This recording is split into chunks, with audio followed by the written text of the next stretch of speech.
The police officer who oversaw the Milly Dowler murder investigation has joined calls for major changes to the criminal justice system. Today, the Surrey Chief Constable, Rowley, said Milly's parents had been put through an exceptionally traumatic experience in court, which should never be allowed to happen again. And the Director of Public Prosecutions has promised to examine how all victims and witnesses are treated. But one senior lawyer says the rules are fine. What's needed is a change in attitude. Here's our Home Affairs correspondent, Andy Davis.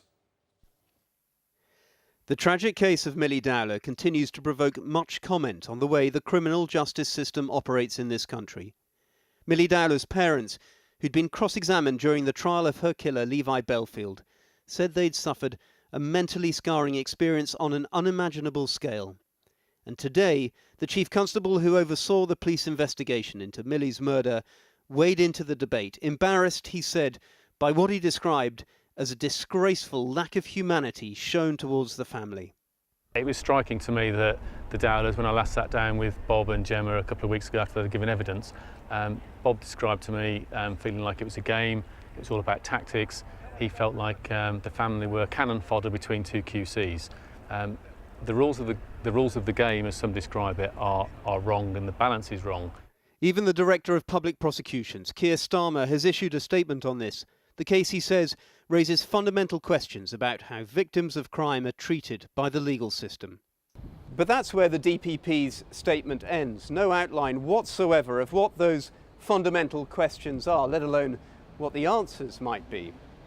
If there are specific measures or rule changes which could be introduced in court to help prevent the distressing scenes as witnessed here in recent days, then it seems they have yet to be articulated. Who was wrong? Was it the judge that was wrong, or the barrister? Or... To be honest, if they both followed the rules and the QC to my right says they followed those rules, then I say to you those rules are wrong.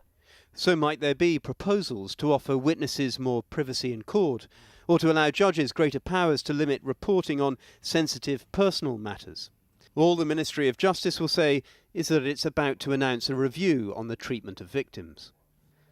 Many in the legal profession remain unconvinced by talk of rule changes, that in this case the judge, Mr Justice Wilkie, had the power to stop the defence barrister Geoffrey Samuels QC at any time if he thought his questioning was irrelevant or bullying. The question for one senior lawyer, however, is whether attitudes within the profession need to change. I think that we should be having a much more rigorous conversation as lawyers about the ethics of what we do, and perhaps we should be thinking about more clearly our responsibilities around the court and not just to our own client.